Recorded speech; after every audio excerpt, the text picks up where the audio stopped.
Welcome everybody to the virtual Charlotte Motor Speedway. We are here in what is going to be a very interesting race here for the Undiecar Championship, round 5 of 9 here in this series. And in fact, we actually do have available information for you coming into tonight's event, or this afternoon in this case, over here in the States, over on the western side of the globe. As we see the point standings, apologies for the mislabeled playoff race finale, that should be after round 5 of 9, coming into round 5 of 9. But aside from that, coming into tonight, we have the 4 of Casper de Courts. There's also going to be some mispronunciation of names, so apologies in advance for that.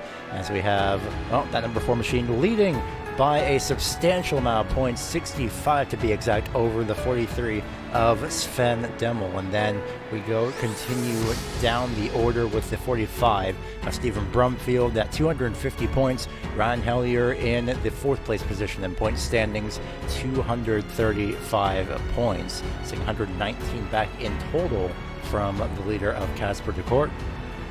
Thomas Lademan, I believe that is how that's pronounced, is in the top 5 and close at the top 5 with 214 points. And then we look at the second half of the top 10, being the 13 car of Jordan Brubaker, the 23 of Patrick Luzias, the 35 of Connor Welsh, the 76 of Aaron Cortez, and the 19 of Albert Molinero.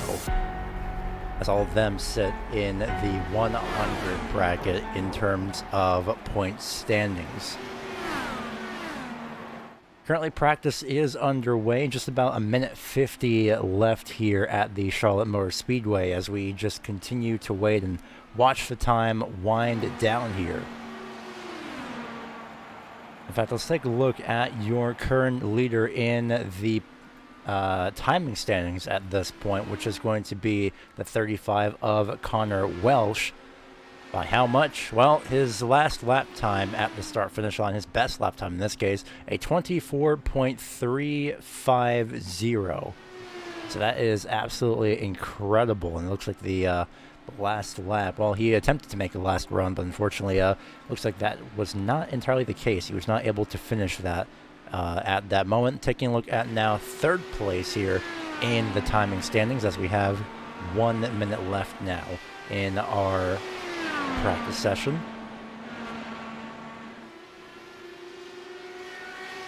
Making his way around is Andrew Adair Saunders, trying his absolute best to get that lap time. In fact, that draft might help him out as well. We'll see how things come across at the start-finish line. A 225.119 as compared to his best lap, which was a 24.4, so he's nearly a second slower. And all the assumption is the draft is going to be a very huge factor coming into tonight. About 20 seconds remain here up until we go into our qualifying session as a few drivers running side by side. Go from what looked to be the 49 there for a second off the car number, which in fact is the 44. But regardless, practice session has ended, and now we'll be going into your qualifying. And this is going to be something to very much keep in mind, especially when running alone. Someone had a huge accident on their way into pit road by the looks of it. 5 minutes, though, with qualifying, 2 laps available, and any information that you want or need about this league is going to be over in the description below. Not sure if we're having any issues or not. According to YouTube, apparently we might be, so we'll hold off on that and we'll see how things go in the meantime. We will definitely keep an eye on any issues over here if anything does happen to occur.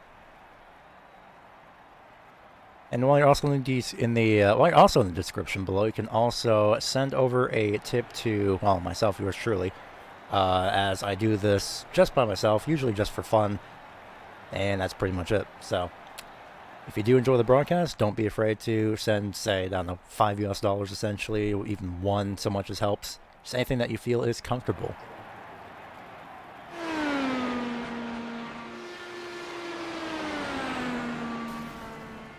In the meantime, trying to make a run was this number 8 car hitting the outside wall on turn 4. That may affect the arrow, but we're not entirely sure as of yet. Taking a look right now as the lap times come in, this field will shuffle by a huge margin.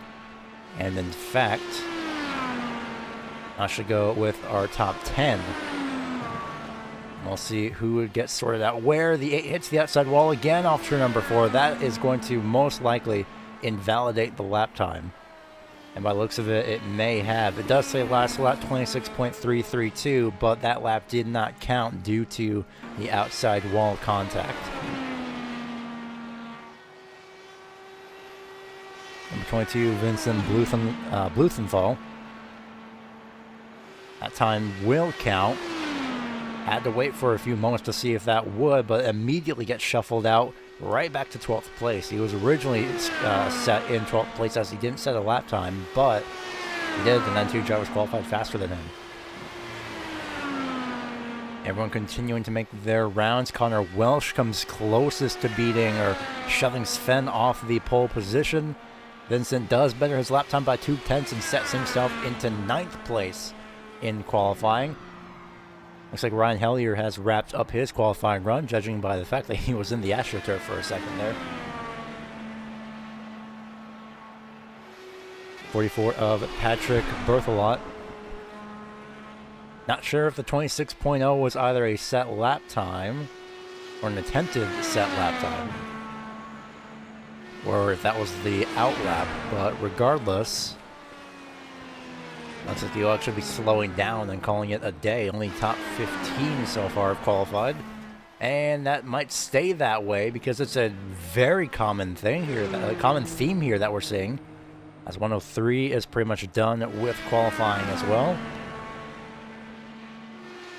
A very common theme here, what we're seeing is the drivers hitting the wall off turn number 4. Luckily, the 84 manages to stay off that outside wall, and now it's just the out lap as well. So it looks like on the main lap, once the tires are warmed up, that right front is going to be very worn, and these drivers are running by themselves without any slipstream. So I'm pretty sure, and I definitely would not be surprised if we see some amount of lifting in the corners here. In fact, the 84 are going to be calling it an early run by the looks of it. Not entirely confident, maybe just trying to gauge the tires. But in the meantime, a few drivers have yet to go. But they do have 1 minute left in qualifying if they do need that.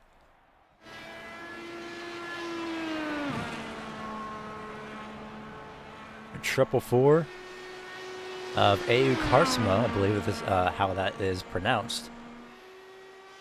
Just set a 3rd place lap time. It has set a 3rd place lap time, and I believe at this point just making use of this extra time that is available, just making extra practice laps while that time again is available. 30 seconds remaining. This is not for the 3rd place position. He has already qualified. 26.4. Well, he was a second slower than his best time. In fact, he would have been faster if that was a second faster. It would have beaten Connor Welsh off of 2nd place, or pushed Connor Welsh out of 2nd place, I should say.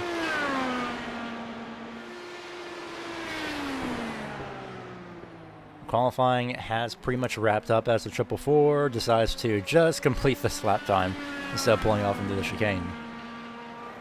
And now the fun part of this race will begin.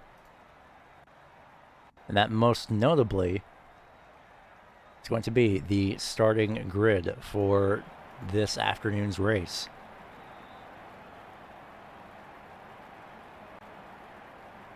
Starting off in the 1st place position, for some reason that is not coming through, unfortunately, so apologies for that issue, but regardless, starting off in 1st place, as we're trying to find the pole driver here on track, due to, unfortunately, everything, forcefully sorting itself to say, well, it's only going to do 1st and 2nd, so we'll see what we can do with this.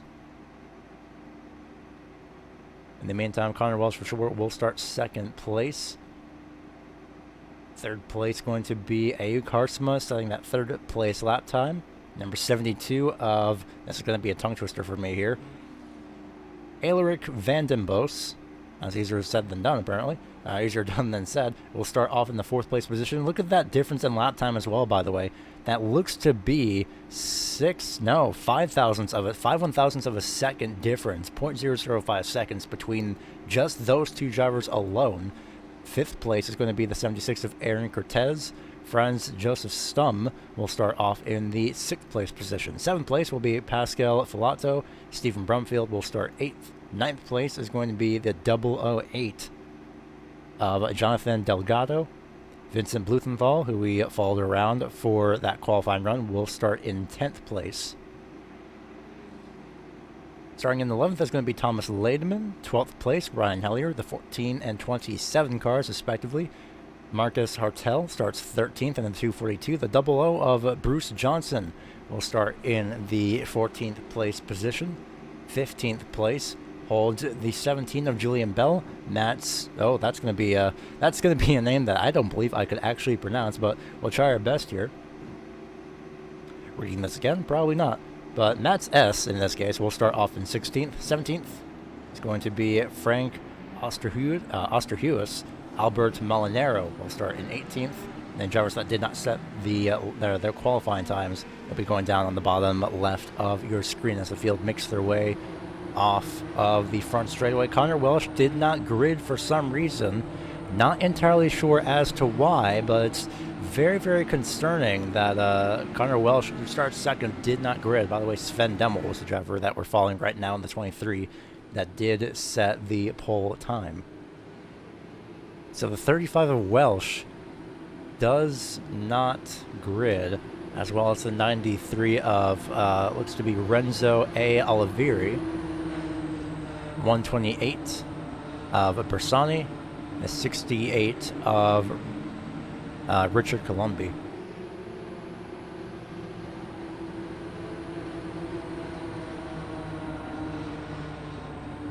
Field makes its way through turns 3 and 4. 31 cars scheduled to start here this afternoon. The pace truck will be ready to let everybody loose for about a maximum 1.5 hours, 1 hour 30 minutes. As Sven Demmel brings the field to the green flag, we are underway here at Charlotte Motor Speedway.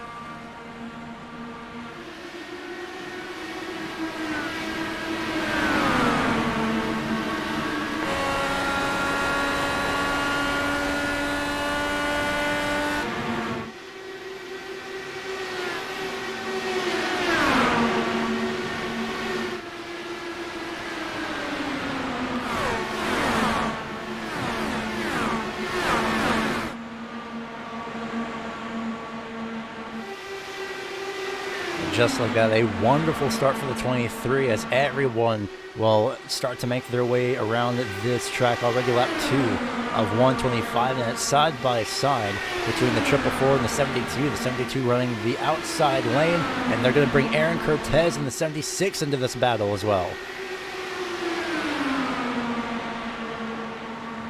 Is a huge gap of cars here from about second to what looks like, well, just in that shot alone, maybe to about 9th place as everyone scrambles to find the appropriate lane. They nearly go 3 wide in turn number 3, and just like that, they sort themselves out. The 45 of Brumfield and that orange and red Dallara was up on the outside initially, makes his way to the inside.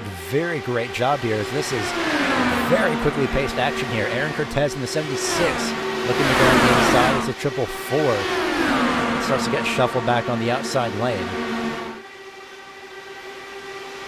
Sitting behind that orange and red car is that 444 of Ayuk Harsma. And just like that, everybody has just about sorted themselves out already. Just about the single file, but Steve Brumfield says, well, you know what? I see an opportunity rising. I'm going to try and chance this.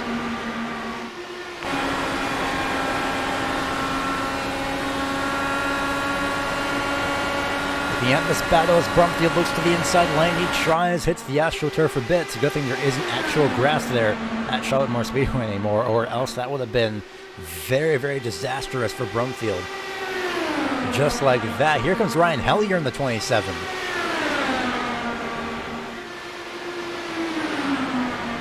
I see the RPMs and the speed blistering over 200 miles per hour, over 300 kilometers an hour.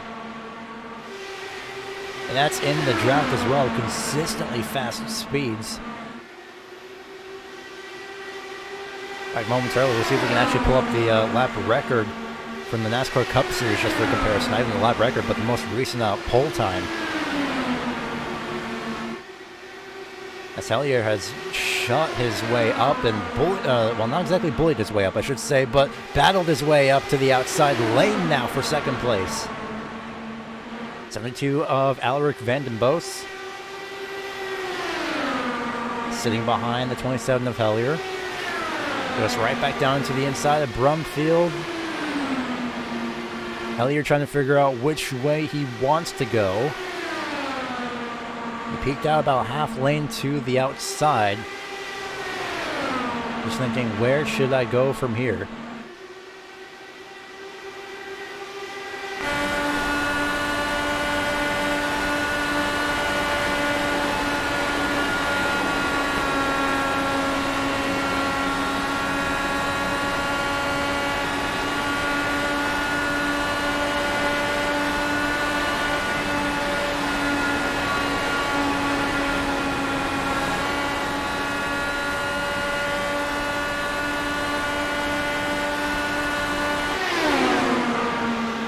Just listening to these cars is absolutely amazing, seeing them move their way around here at Charlotte Moore Speedway. And as all of this is happening, keep in mind, Sven Demmel is just absolutely setting the pace here. In fact, I believe he may have just set the fastest lap of the race as well. We'll have to wait and see, double checking just to make sure in the meantime. But Sven Demmel may have actually just set the current fast lap. A 24.774.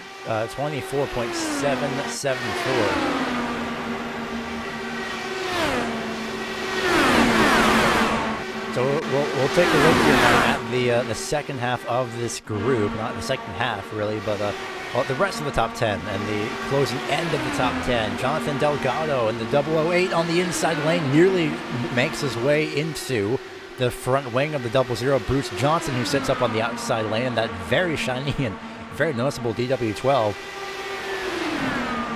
26 making his way through, trying to figure out which is the best path to go, and looks to be the outside lane for passing. The thing is, how long can this outside lane hold up? Let's take a look at the 171 Giovanni Coronen. Sitting in the 14th place position, maybe saying 13th if he gets by the 28 of Albert Molinaro. Teammates with the 008. Who falls up, well, falls back at least on the outside lane. Does he get passed by the 171 for lucky position 13 as they are side by side for second place once again. They're also side by side just behind, at least they were for a few moments, I believe, for fourth place. This is for the second step of the podium as well. Both drivers,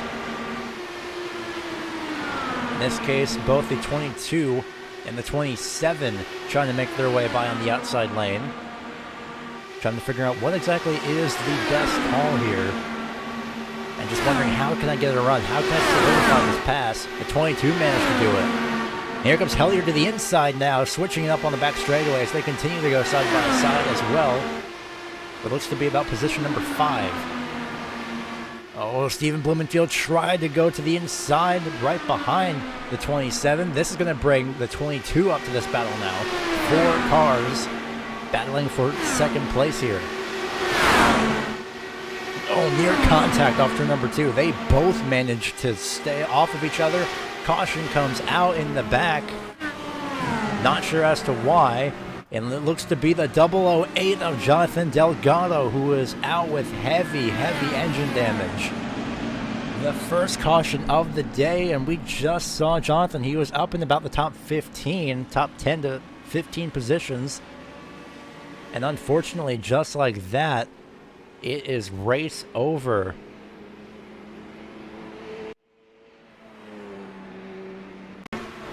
We'll take a look and see exactly what happened here. This is about a lap earlier of the crash. So to take a look, it looked to appear, the wreck looked to have happened off of turn number 2. Was it in reaction to somebody as we ride on board? Oh, he got into the apron, and contact with the 171, got sent spinning and T-boned in turns 1 and 2. I'm going to try and further this back just one more time. On board the 171 here. Goes to the inside. Oh no, the crossover just didn't go well. Oh man. So close yet so far. The possibility, by the looks of it, of netcode. Not entirely sure, of course, but in a way that did look like it, in a way that didn't look like it, so unfortunately we have that to deal with now, and the first caution of the day, about 15 laps in, but what a great opening 15 laps this was.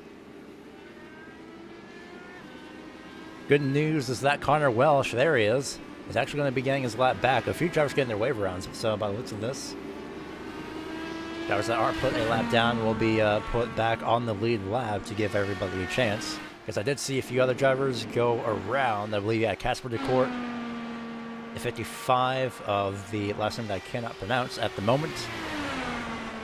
Unfortunately, the J is cut off in our graphics.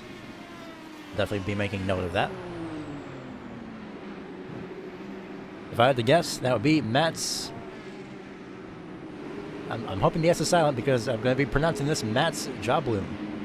I might be wrong, and if I am, I very wholeheartedly apologize.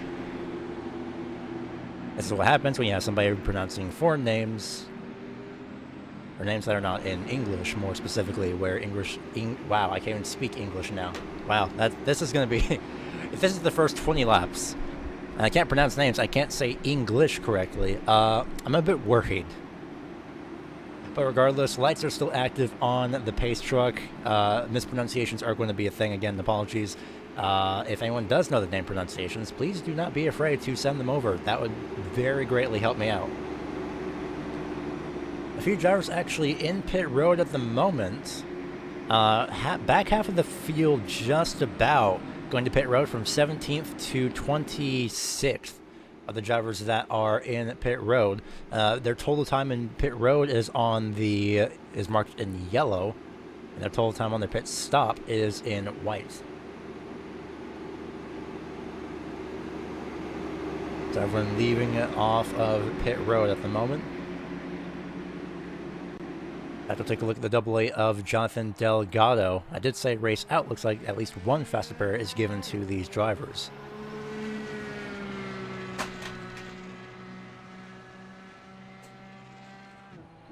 Apologies for the background noise. Apparently something had fallen.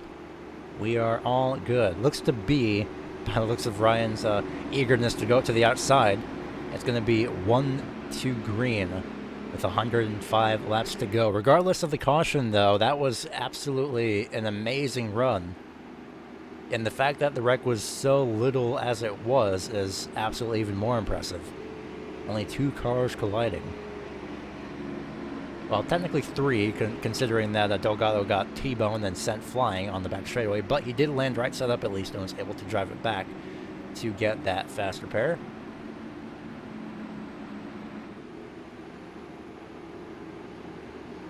Brumfield moving up to the outside lane by the looks of it.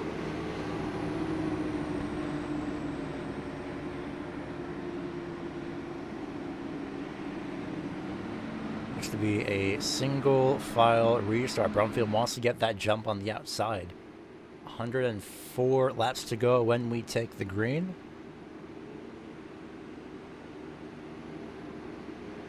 Regardless, pretty quick cautions here at Charlotte Motor Speedway.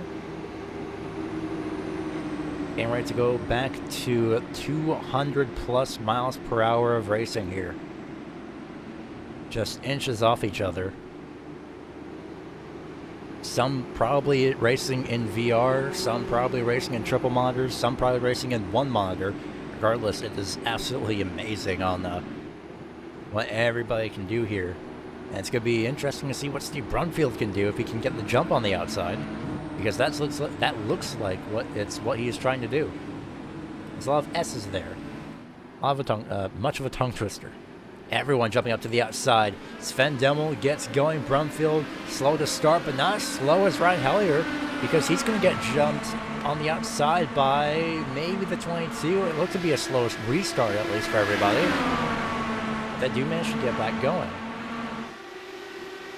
Now, a slight problem here for Ryan is that he is not up with the top two like he wants to be. They have absolutely been shot out of the cannon here. And this is now for the last step of the podium. So for whatever reason, everyone else did not get going in time with first and second place.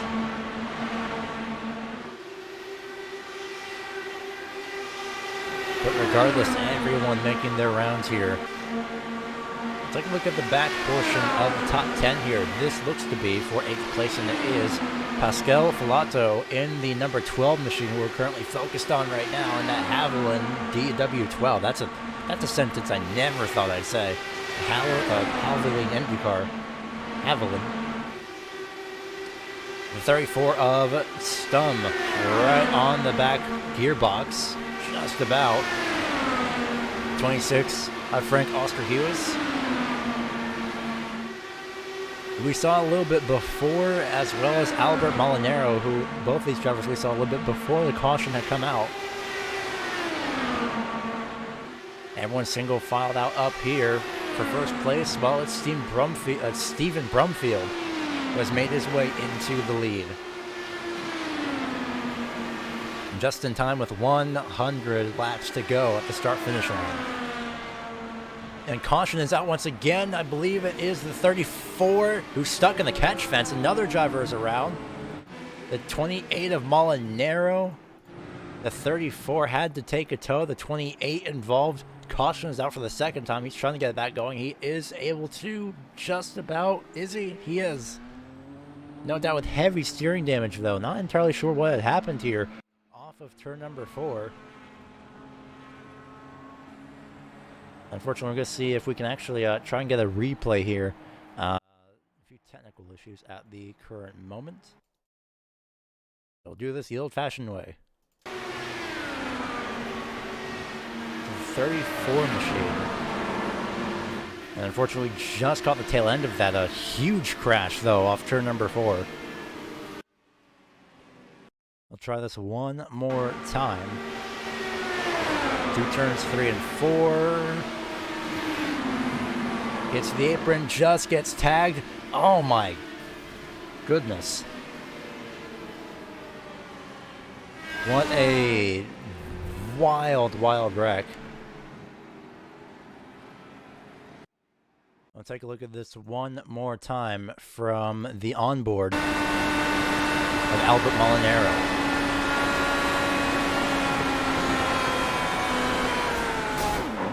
Wow, oh my.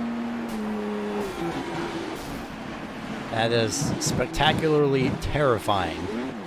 Now, as someone who has used VR, I can say that is incredibly terrifying, especially if you're in VR.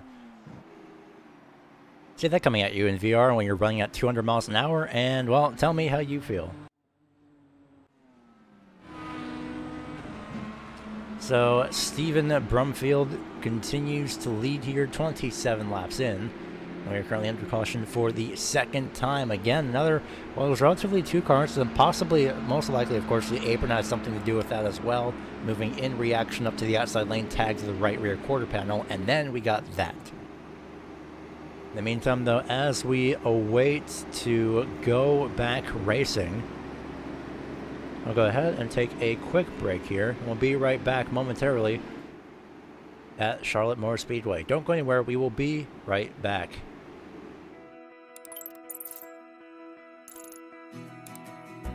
iRacing is a sim racing game that combines a true-to-life racing experience with an online community of virtual racers from all around the globe. iRacing offers a multitude of officially licensed cars and tracks, laser scanned with millimeter accuracy. Their car models and mechanical systems are based on real-world physics, engineered in cooperation with manufacturers and race teams. Their skill license system ranges from rookie to pro, ensuring members are always pitted against those with similar skill sets. Members are able to sign up for a weekly race series, compete in time trials, host a private race with friends, and participate in racing leagues created and run by the community.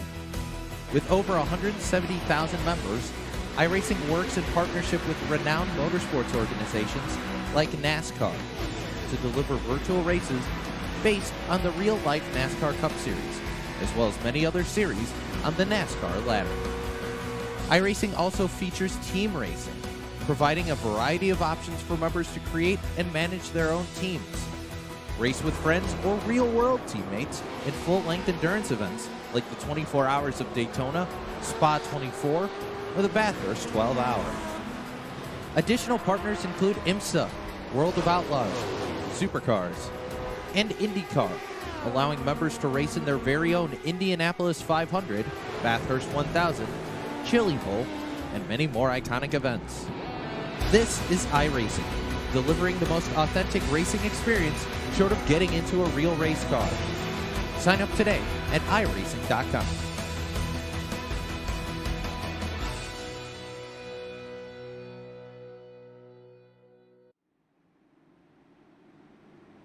And we are back here live on the Racing Line Broadcasting Network. Welcome back to the Charlotte Motor Speedway, the Undiecar Championship. It is round 5 of 9.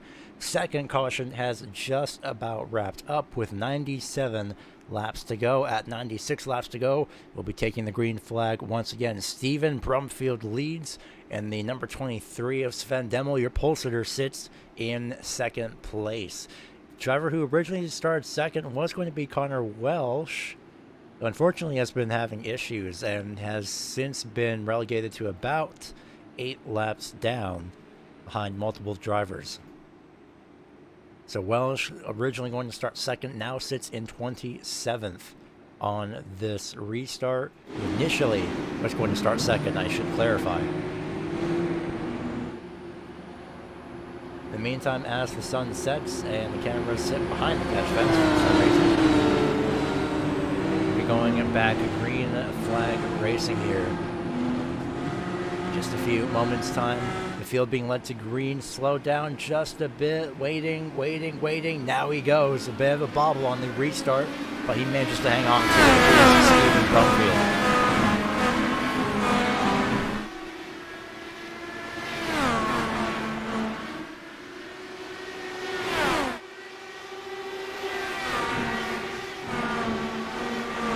Sven Demmel looks up on the outside lane. Ryan Hellier this time is in potential to battle for the podium positions.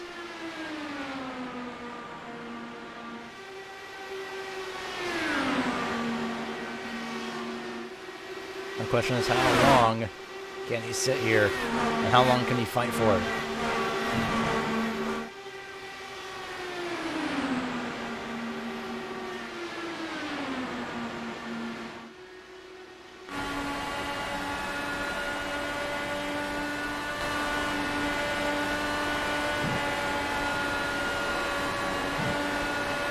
That's even if he's able to fight for it at all. As he does drop back, might be trying to save a bit of fuel as well.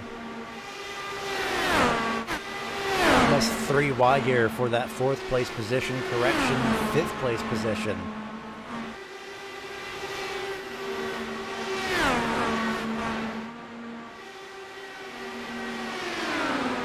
Aaron Cortez in the 76 for red and white Dallara.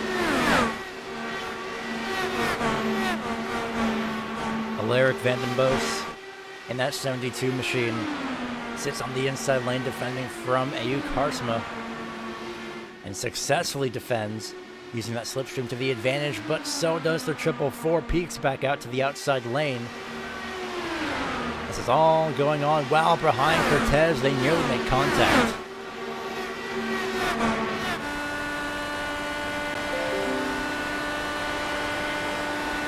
So it looks like we lost out momentarily for some reason.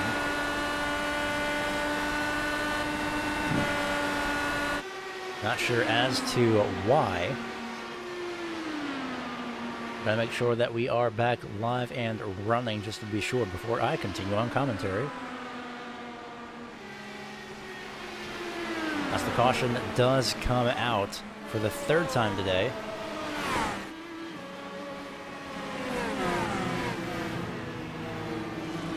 In fact, we did see why just for a split second as to why the yellow came out.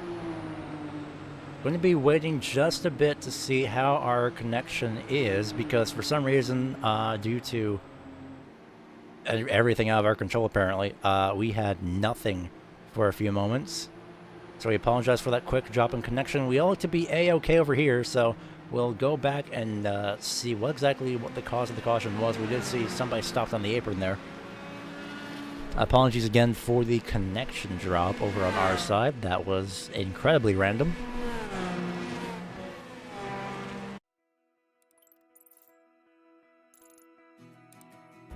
iRacing is a sim racing game that combines a true-to-life racing experience with an online community of virtual racers from all around the globe.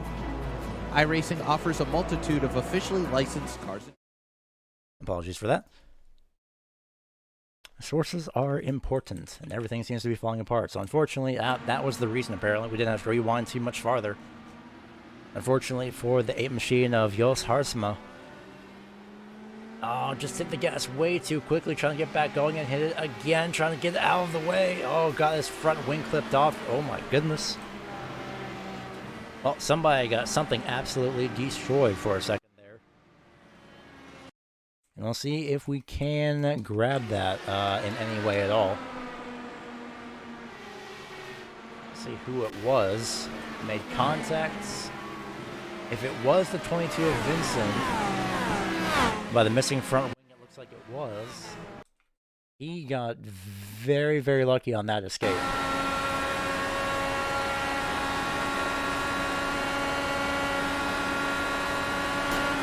Oh, 76 of Cortez almost got involved as well. That is a very lucky instance right there.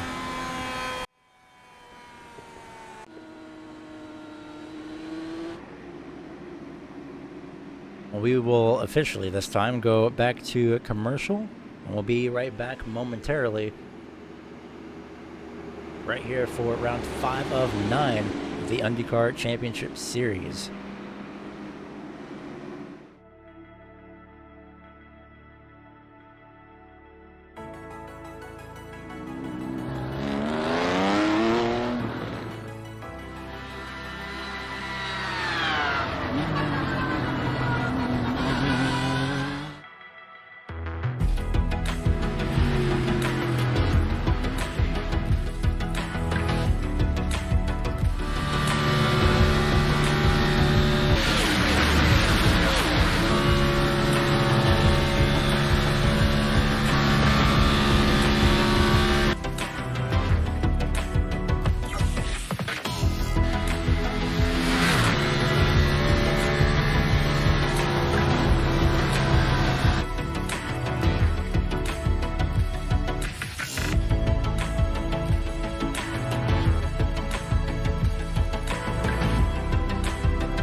We are back with one lap to green here at Charlotte Motor Speedway.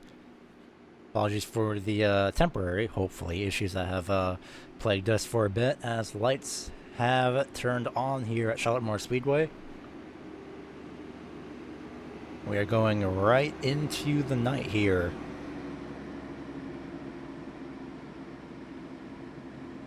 This time acceleration is active by 4. So that's going to be changing the track surface significantly quicker than anticipated. 1 lap to green, less than a lap to green, more like 1 corner to green, as the 23 of Sven Demmel will be leading the field to the green flag here once again.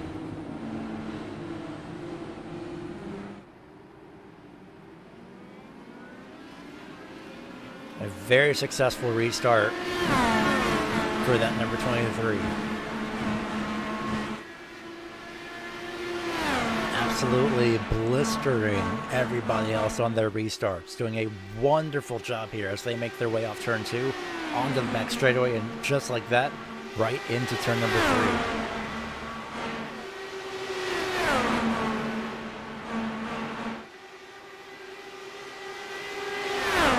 Maybe noticing a missing car in this case. As Ryan Hillier tries to make his way up on the outside lane, trying to get around the number 23. But the 23 is just absolutely amazing at defending. But sometimes, as Stephen Brumfield had showed off, and the inside lane could be left open a bit too much, just like that. Can't leave any opportunity to have your driver get to the inside lane. That 45, Stephen Brumfield, well, he went to pit road because he did get damage from just clipping the 8 car. Or it was scheduled, but it was pretty close between the 8 and 45 nonetheless. So it's most likely that contact was made. And caution is out once again, actually. And it's the 45 of, well, if that isn't the commentator's curse, then I have absolutely no idea what is. Flipping off of turn number 4 into the infield, it is Steve.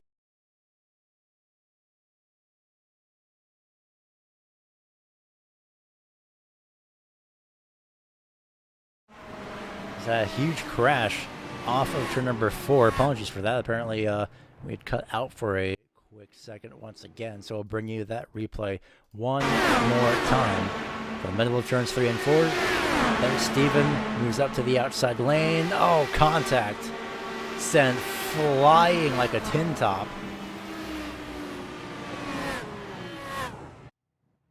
And I'm not entirely sure who that was, but now I'm quite interested to see who Steven got basically just pinged off of right there for a couple seconds. That was the 12 of Pascal Fiato. So we'll see if we can get an onboard here on the roll bar, provided it survived.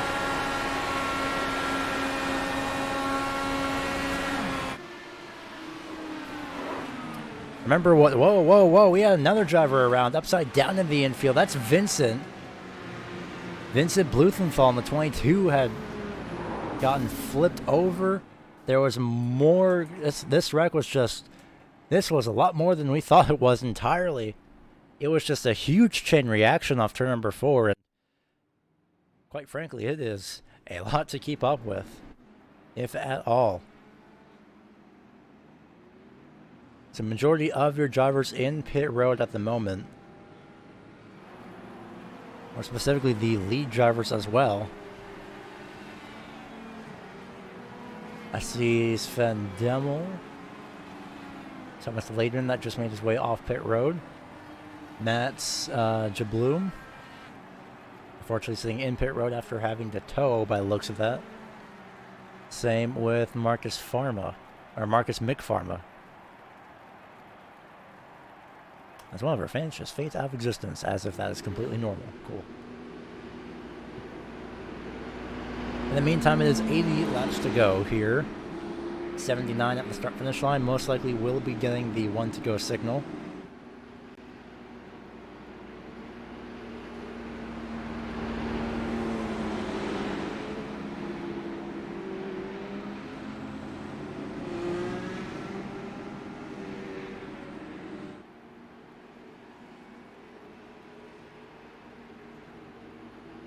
Waiting for the pace truck to cross the start-finish line to see what the lights will do. Do they go out? Do they stay on?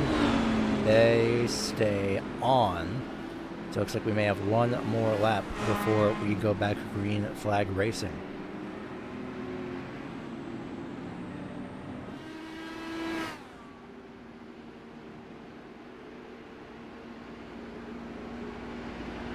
Meantime, though, let's take a look at your drivers with as they stand right now with their gain and loss position. And just like that, we have the Giovanni Cornin 19 positions up from where he had started. Marcus Hartel in the 242, 11 positions up.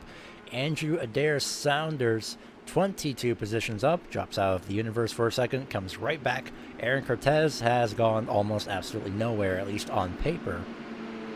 He has been all over the racetrack in about the top 10, top 15 positions, top 5, what have you. Ayuk Harsma just lurking back in the top 5 positions. Sven Demmel, 5 positions back. Ryan Hellier, 5 positions up. Albert Molinaro, 10 positions up.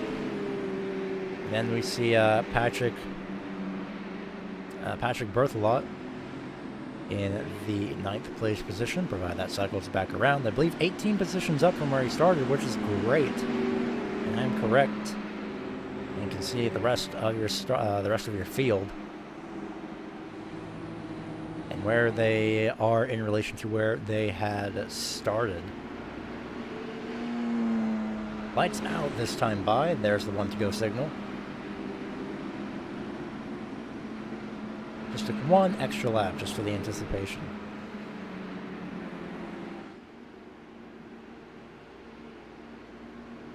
In the meantime, on this restart, we're going to be listening to about 70 laps to go. Just listening to the sound of these cars as they make their way around this track, because, my goodness, that is indeed something, and it is just absolutely incredible to see. Double checking just one more time to see if we have any and all issues. Looks like we luckily do not.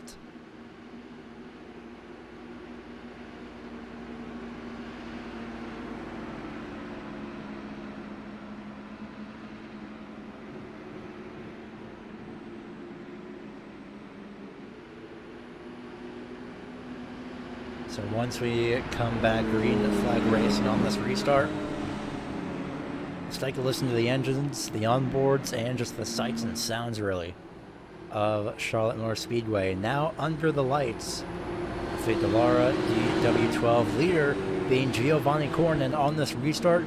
Expect to see both Demmel and Hellier charge their way up through this field on the restart.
Caution is out, and it's the 44 of Patrick Berthelot and the 6 car of Jens. I believe that is pronounced Rocher or Rocher.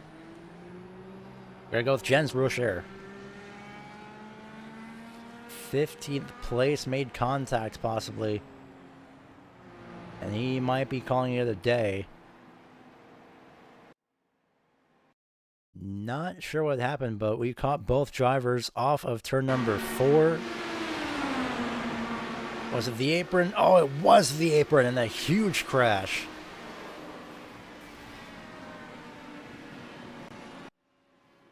That's absolutely terrifying to see.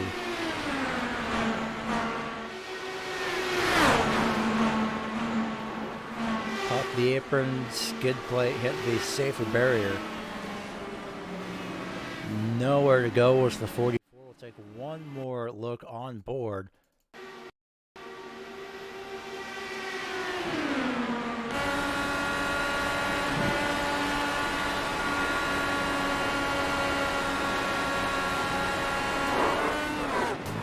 Just nothing the 44 could do about that.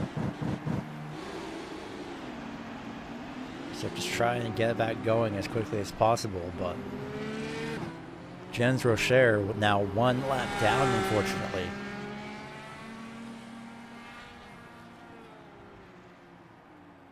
Unfortunately, may have had to take a tow and did.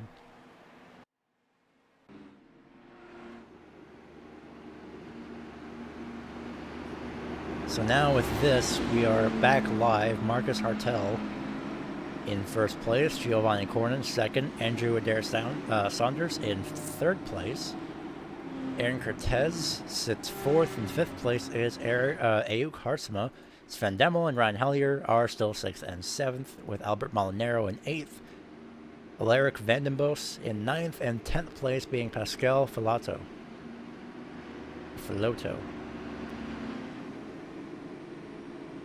It's either Filato or Filoto. It's one or the other. A or B. Or both.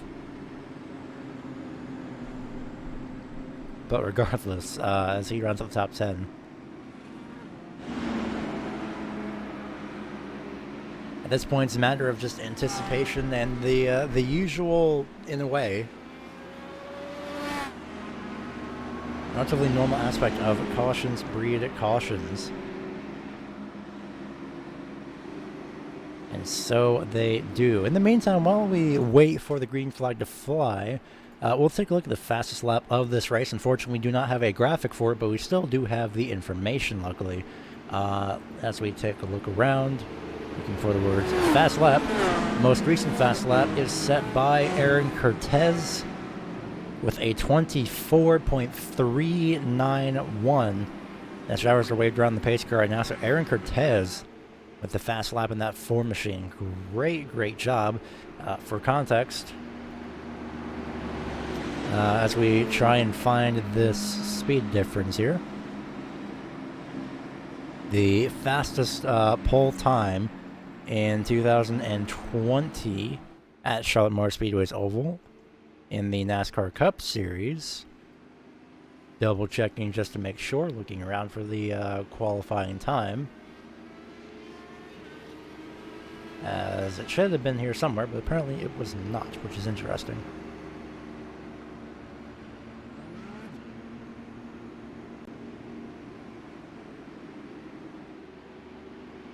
Oh, right, there was no pole time, technically, in a way. The pole speed, though, regardless of the NASCAR Coca-Cola 600, was 181.269 miles per hour. Not entirely sure what that converts to in speed, or what seconds convert to in speed over here in Undiecar, but it is faster. That is for sure. Admittedly, that's one thing I will never entirely get, is speed to time conversion, or vice versa.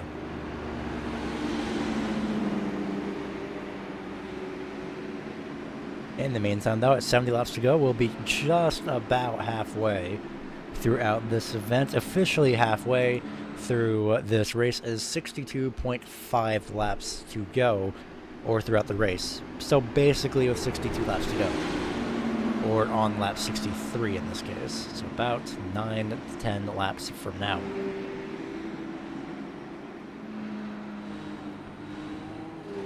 Regardless, hopefully everybody is enjoying this race. Again, you can find more information about the Undiecar League in the description below. They are focused on racing in relatively base content on iRacing, and considering that there's 31, that there were scheduled to be 31 drivers here, and that there are 22 drivers now still running out of 27, it is absolutely amazing just to see the commitment and how this league is, the uniqueness that it entails. Hence the 4 times time acceleration.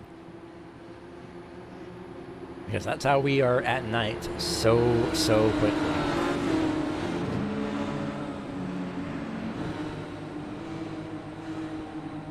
Going back green, Marcus Hartel in the 242 leads the field. Giovanni Cornin second, third place, Andrew Adair Saunders. Green flag flies.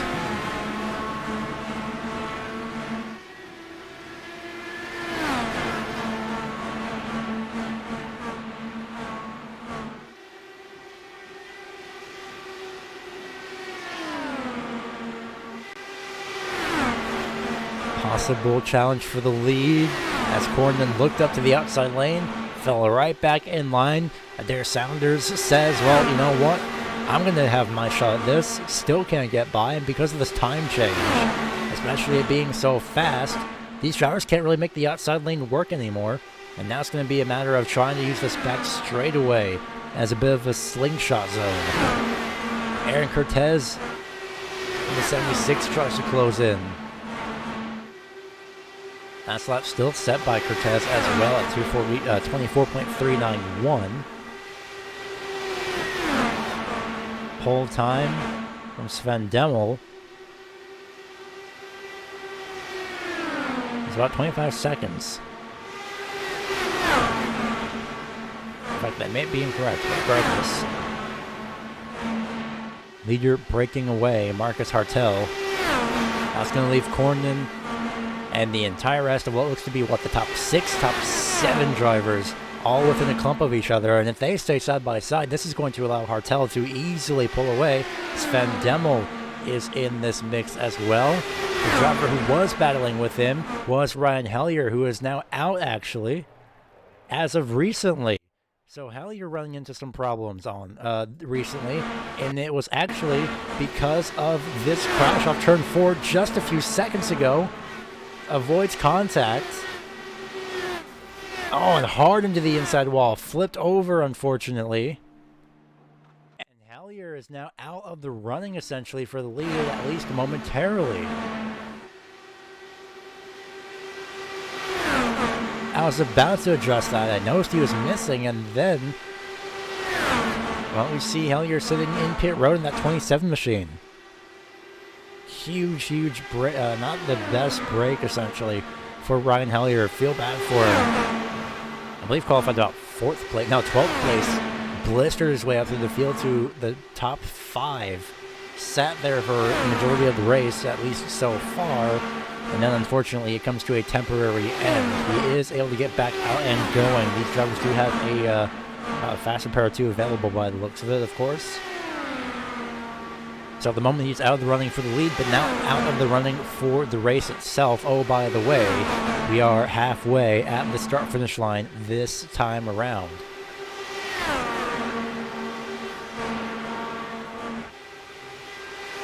So what we are going to do now is that we are going to go double wide. You won't miss a single thing here on the Racing Line Broadcasting Network. Stay tuned. Again, you will not miss a single thing. And you'll still have timing and scoring available to you here on the Racing Line Broadcasting Network. Again, you can find more information about this league below. And you can also send a tip to yours truly, myself, if you are enjoying the broadcast, as we do have a battle for second place. Don't go anywhere. We will be right back.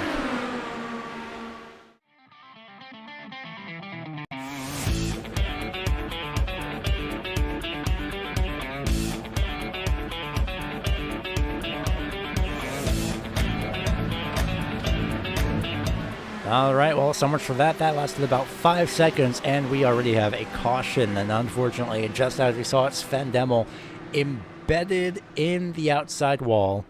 And unfortunately, those safer barriers look to be a bit too safe in some cases, a bit too magnetic to be too safe, especially in the case of Sven Demmel. My, oh my, it's just turn 4 calamity. Contact was made, gets sent up into the outside wall. He's fine. That's the hit. That pretty much ruined his race. And he almost had it as well, battling with the 171 of Cornin. Holding the line, holding the line. Ah, just too much speed from the 171 by the looks of it. Maybe didn't have full control of the car. And just like that, from about 100, from about, what, 200, maybe 180 miles per hour, just to a semi-smooth, but also a huge stop, regardless. Well, now that we're under caution, we're going to wait to see who is going into pit road, because a few of these drivers have not pit for about 40 laps. Is anyone going to pit road that isn't Sven Demmel? Yes, a huge amount of drivers, in fact. What looks to be a good majority of the field, actually. Good majority, the entire field, I believe, actually, at this point. 60 laps to go.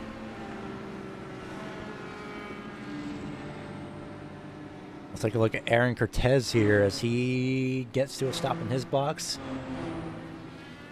Jacks up on the car, getting 4 tires. Should be down and away momentarily unless he is getting fuel. Just like that, looks to be Albert Molinaro first off pit road. May have been Thomas Laidman. You have to sort that out at some point. But regardless, caution is out once again at Charlotte Moore Speedway, so now we will be back momentarily.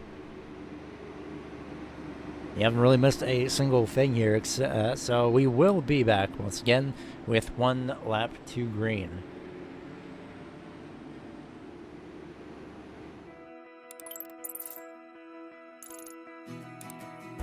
iRacing is a sim racing game that combines a true-to-life racing experience with an online community of virtual racers from all around the globe.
Welcome back to the Racing Line Broadcasting Network. Welcome back.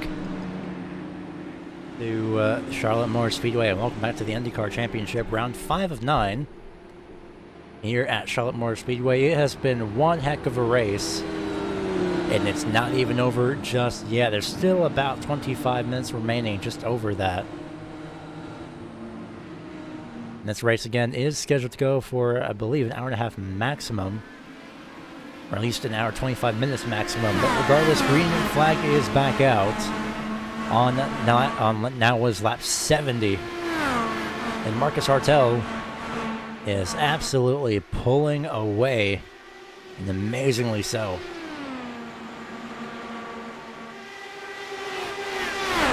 Battle for third place, Stephen Brumfield made his way back up on the inside lane. Pascal Filazzo will fall back was to now second, but Marcus McFarma may have something to say about that as well. Brumfield charging his way up through the field on the inside lane. Fresh tires, most likely it is. Significantly fresher tires. 27 laps on these tires. Marcus Hartel has had 242 laps on his tires. We can, in fact, see the laps when these drivers had last pit. Nearly 3 wide there as Filazzo goes way up to the outside, trying to get by Ayuk Harsama.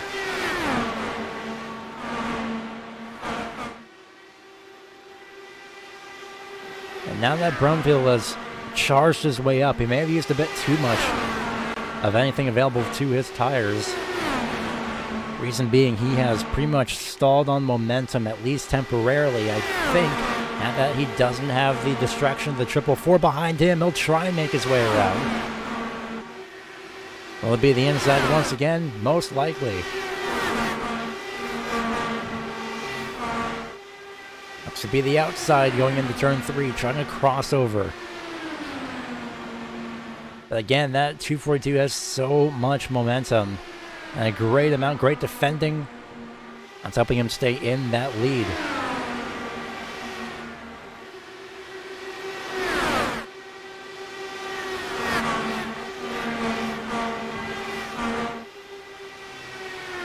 Almost a staggered 3 wide down the back straightaway.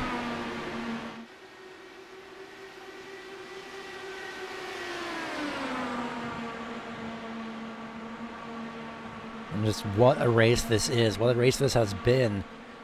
75 laps almost complete. And 444 of Ayuk Harsama looking to close this gap. In fact, let's take a look here between a look at the lap times between the 242 of Hartel and the 45 of Brumfield. There it is. Last lap differences. A tenth of a second faster as Brumfield, as we see, but at the same time, Brumfield can't really do much. He's stuck behind. He can pass up on the outside lane all he wants, but once he does that, he's laying back. Unfortunately, it's like he doesn't really know entirely what to do. 49 laps to go as well. He doesn't entirely know what to do, or the momentum just does not carry him anymore now that the sun has set. Again, the sun does have an effect on track temperature, and unfortunately we do not have that info directly on hand on what the track temperature is. We will make note of that, however. But in the meantime, Brumfield has pretty much hit a wall of air almost. And so is the entire top 4, really. Relatively equal at times the last time around, relatively equal at times this time around. And Brumfield is in the draft. It's so fascinating to look at this.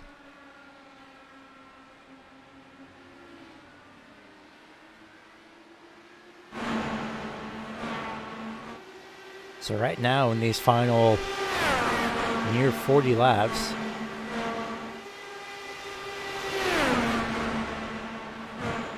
will come down to thinking about the time remaining in the race rather than the laps remaining.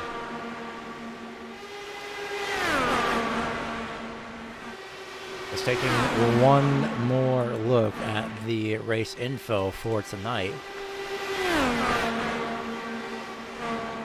Race info does say maximum 85 minutes.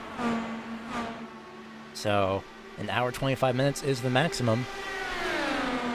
This race could be, in theory, at the pace it's going now, be completed in 18 minutes and 35 seconds and continuing to count down. 18 minutes, 30 seconds remaining at the start-finish line. And that shaves off just a couple seconds. That also is any prediction of when this race could end by ATVO, not the actual completion of the race, not the actual countdown. What we have left, unfortunately, we do not seem to have that available right as of now, albeit at all. But we will keep an eye on it. If we do get randomly a white flag, well, that's going to be the white flag lap. And you'll definitely know.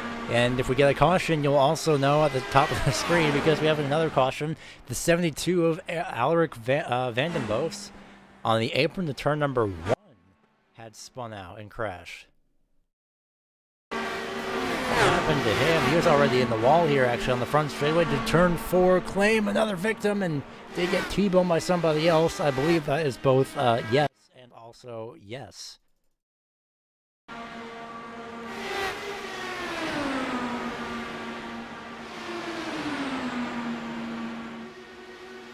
Oh, whoa, 17 just went up the track. We'll rewind this one more time and look at it from the on-board. Oh, man, just cut the nose off, unfortunately. And if the 72 is upset at that, I could very much see as to why. And, oh, man, and that hit just hit him in. I believe that was a 31. That also made contact. Almost nowhere to go, really.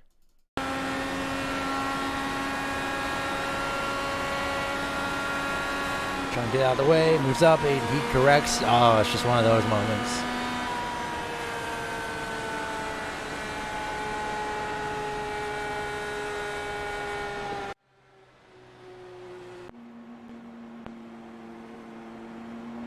The majority of the field is in pit road right now.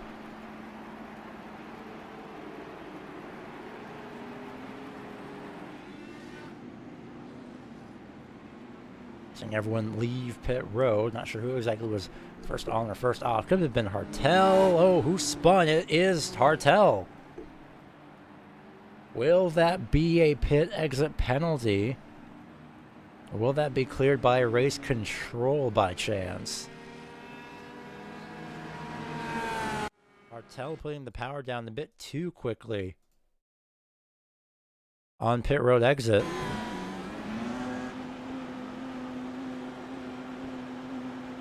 Unfortunately, our instant replay button is broken, so we have to do this the old-fashioned way. And, yep, just hit the gas, spun it. Luckily, didn't back it into the wall. He does wait, just in case, for anyone else to go by, so props to that sportsmanship there. So now the fun part is, well, how much time exactly is left? Well, let's take a look here over on this side. You have a few seconds to do so, at least. I'd say about 20 minutes, I believe, by the looks of that. Just about 20 minutes left. So we do have time to finish this race, if need be. Keep up the cautions. If the cautions do keep up, though, it's going to be incredibly close to call. And we'll see if we can actually add in any, add in the countdown timer to see if we can get the time remaining here, as we are under caution, especially. So that time is available to us, luckily.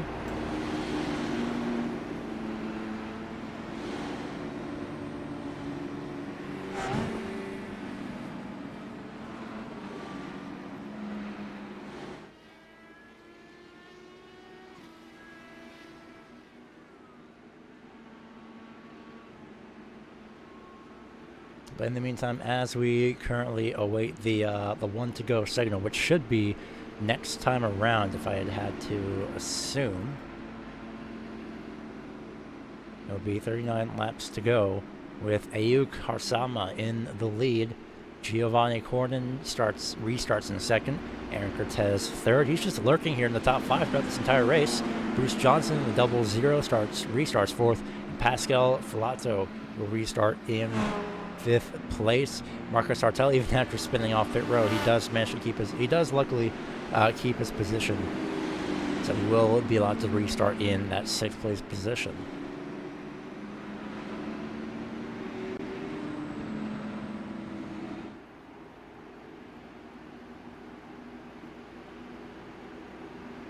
Lights on the pace truck. Do they stay on or do they go off? Survey says off.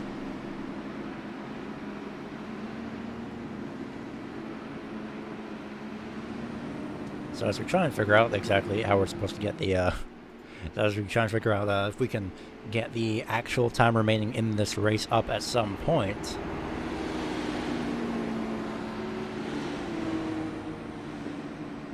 We do have 39 laps to go at the start-finish line.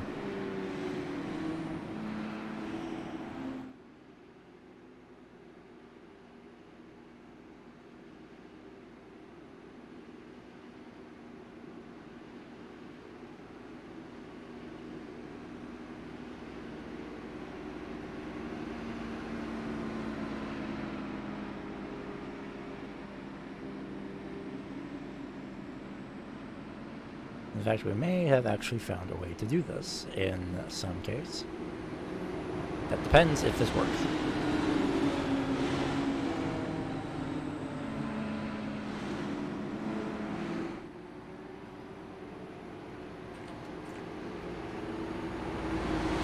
In the meantime, though, pace truck will pull down into pit road.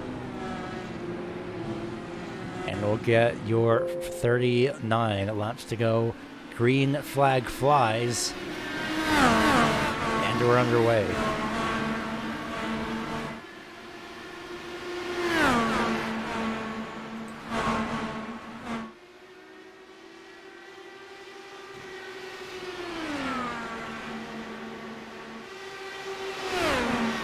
Undiecar Sama leaves the field. Giovanni Cornin trying to not let him go without a fight. And the caution is out. Once again. It's Ryan Hellier again, and somebody flipping wildly on the front straightaway. It's Sven Demmel.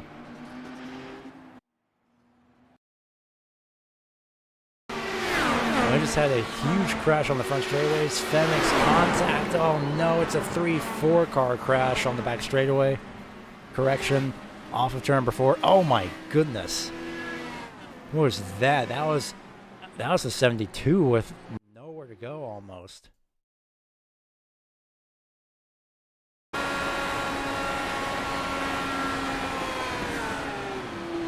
Oh man, that just happened way too quickly for him.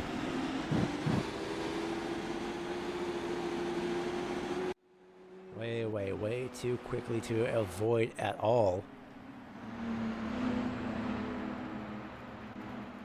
We are back live here after those replays. 8th caution of the night, unfortunately, and luckily we did get our time remaining in, looks to be 18 minutes. So we do have time if needed.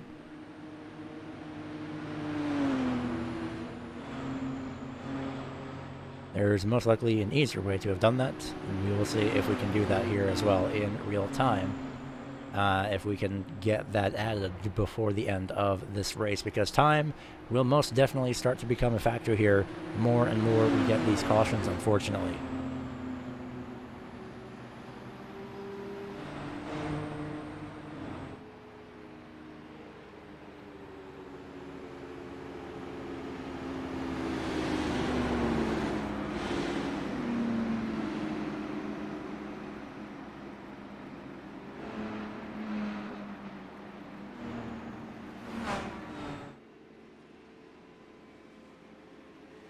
So as we currently await the 1 to go signal here, as we are once again under caution, we'll go back to our commercial break, and we'll be back right before we go green flag racing.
Welcome back live to the Charlotte Motor Speedway, coming to the restart.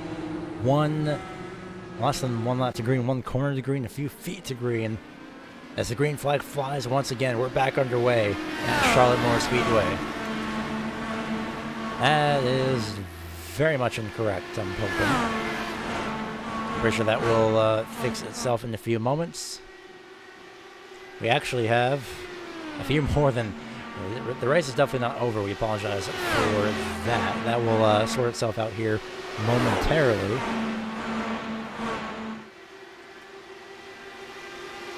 In the meantime, though, for the race lead, Aaron Cortez on the inside lane makes his way by, and he does get into the lead. Undiecar Harsama in the 444 will get to second. Giovanni Cornin will be sorted into third place. Bruce Johnson and Pascal Pilato, fourth and fifth place. They're battling out between themselves, and they're still battling for that top three position, or for those podium positions.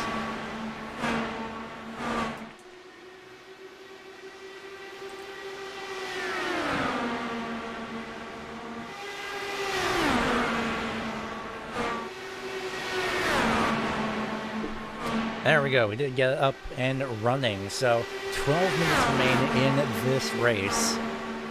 This is the reason why this is partially the reason why our overlay had kind of broken just a little bit. But it's also so we have this at the same time.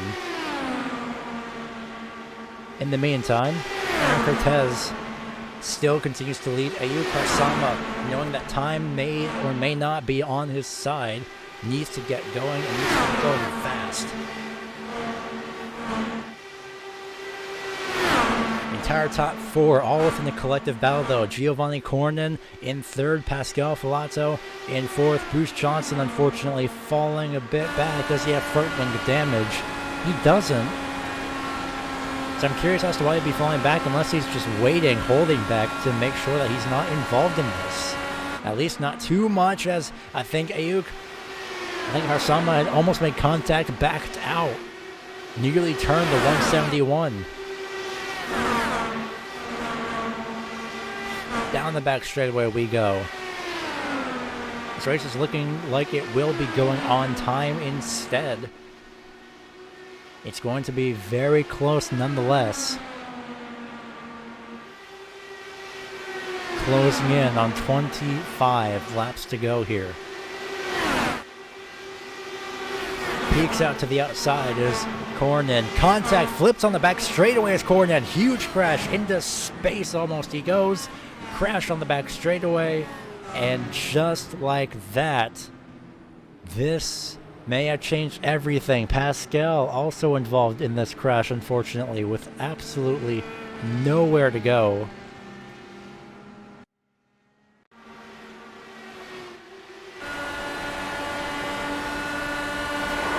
Oh man.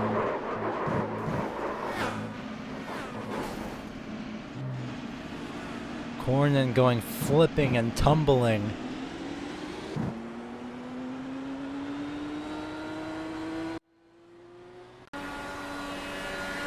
One more look from a bit further back in time, going into turn number one. Focusing on the 171 of Cornin now.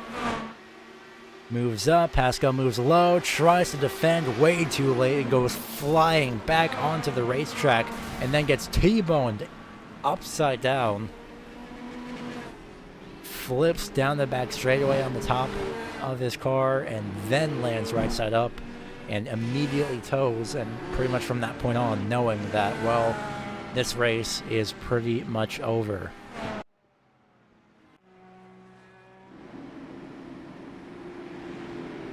Well, we see the time counting down. 9 minutes left at 25 laps to go. And ATVO, the prediction saying that this race will add pretty much 1 minute. So at about 9, we could pretty much finish this race in about 9 minutes and 40 something seconds, just about. Maybe. But even then, that came to a dead halt with the countdown prediction time at 10 minutes 19 seconds. So this race will be for sure going on time at this point. Now this is a race to see, because these races are about half a minute, so even then we get to say 6 minutes with going back green. Well, trying to count the laps out in my head, trying to do math live is not a good idea. That's something for sure.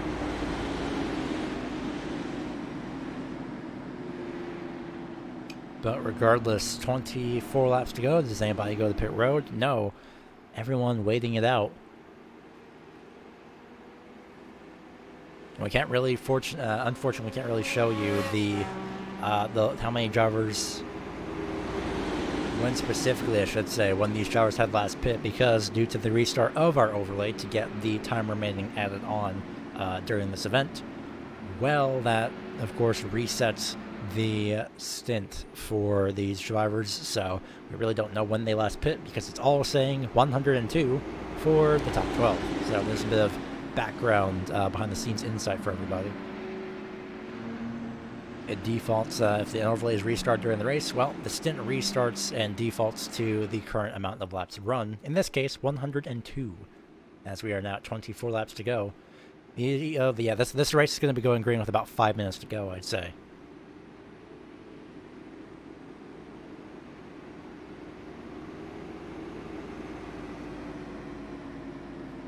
And if we do go green with about 5 laps to go, that's going to give us about 10 laps.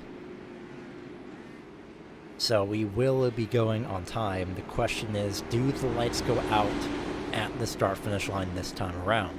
Because we are wasting, or rather the caution is wasting time for these drivers, because these caution laps are about 1 minute 35 seconds.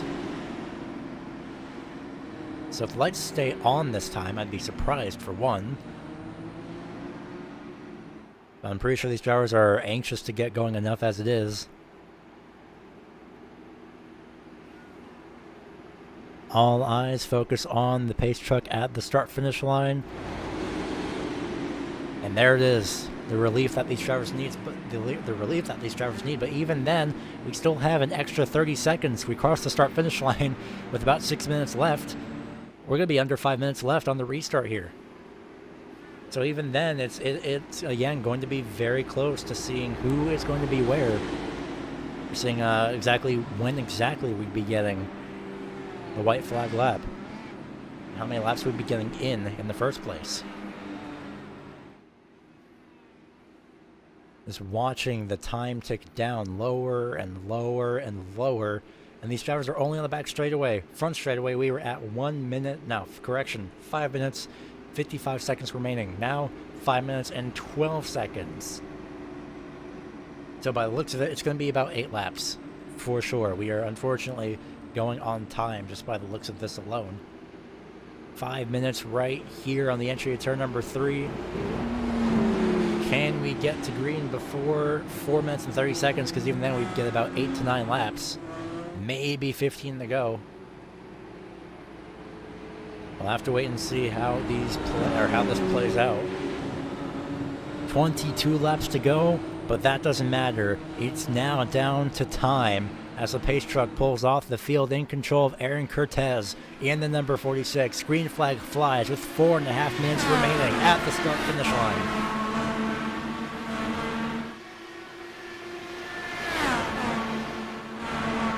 The top two, Aaron Cortez and Ayuk Harsama, break away, leaving the rest of the field to fight for the final step of the podium. Side by side they go. Near contact was made. Just holds on to it is Thomas Lederman. Great job, especially with a wild entry turn number 3. Battle for the lead. Side by side they go.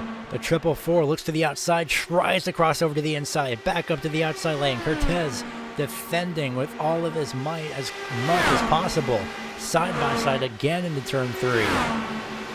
Tries to cut down to get the slipstream, but he does not have enough space, is that 444. The longer these two go side by side, the more crazy it's going to get. Because the longer these two stay side by side, the higher of a chance they have to fall back into the clutches of P3. Patrick Lucius and Bruce Johnson, the 84 and 00, battling side by side. Contact, netcode, smoke. They luckily stay. Luckily going forward, that was internet for sure for somebody. That's a common trait now for iRacing, is that if someone does have an internet connection issue and they pop back into the iRacing world, power smoke does happen like we just saw there. The 14 of Lademan, still a wild entry on the apron, still holds on to it, and still for the lead, they're trying to battle it out. 2 minutes, 47 seconds, and it continues to tick down. It's a shame that this is going on time, but although it is going on time, that does not discredit the amount of absolute insanity, in a good way, of course, and an excitement that these drivers have produced throughout these this past hour and almost hour and a half. Still side by side for third place between the 00 and the 84. Can any of these drivers fighting for the top 5 fight for it? No, the 103 makes contact, the 242 in the outside wall. This could pretty much be the race. More contact. The 103 now is upside down.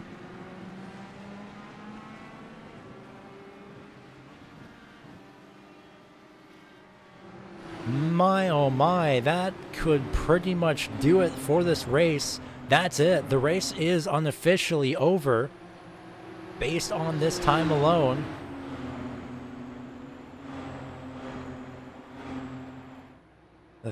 Not exactly the third caution. I believe more the 11th caution of the day is out.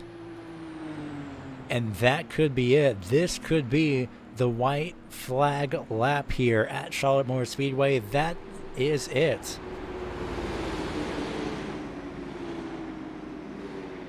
We'll try and get a replay here momentarily.